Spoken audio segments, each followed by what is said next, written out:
Economic rights. Gutenberg, a 15th century German goldsmith, invented the metal movable type printing. Unlike the existing method of handwritten transcription of the time, type printing made quick mass production of books possible. All throughout Europe, the publishing business, centered around the Bible, became very popular.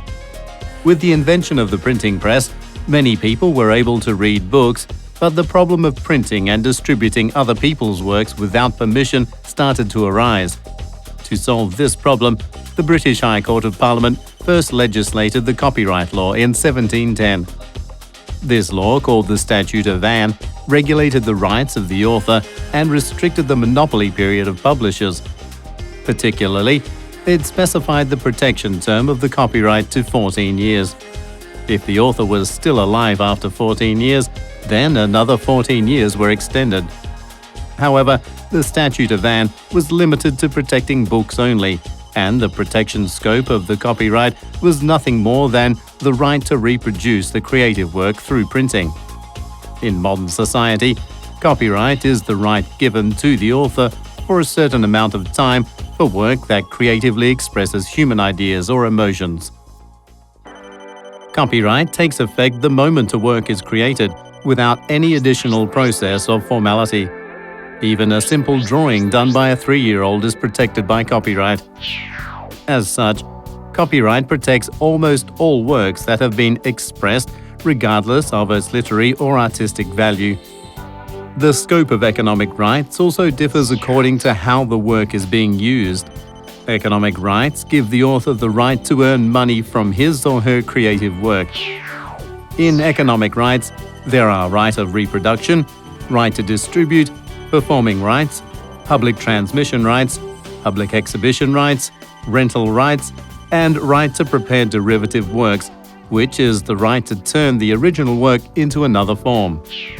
Philip Danks, a computer programmer, secretly filmed Fast and Furious 6 at a cinema on May 17, 2013, its UK release date, saved it as a file, and illegally sold it on the internet as the world's first pirate copy of this movie.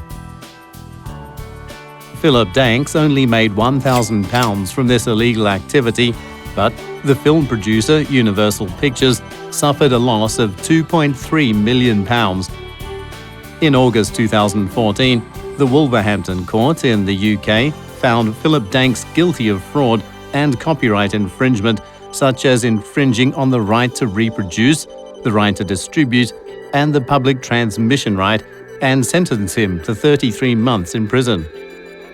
With the prevalence of illegal actions by users, the British Premier League announced in August 2014 that they will crack down on Vine users who film scenes of soccer games and upload them on the internet. This took place due to the increase of soccer game clips being uploaded on the video sharing application Vine, and broadcasting companies suffered serious losses due to copyright infringement. As such, legal limitations can be drawn on actions that use works without the permission of the copyright holder. As society became more complicated and diverse, the copyright holder's rights were strengthened and the scope of protection became very broad. Also, the protection term of the copyright now lasts all throughout the copyright holder's life, plus 70 years after the copyright holder's death. In many countries, when the author is obvious, the terms of protection last for 70 years after the author's death. When the author is unclear, the terms of protection last for 70 years from publication. Copyright provides motivation to the author to focus on creative activities.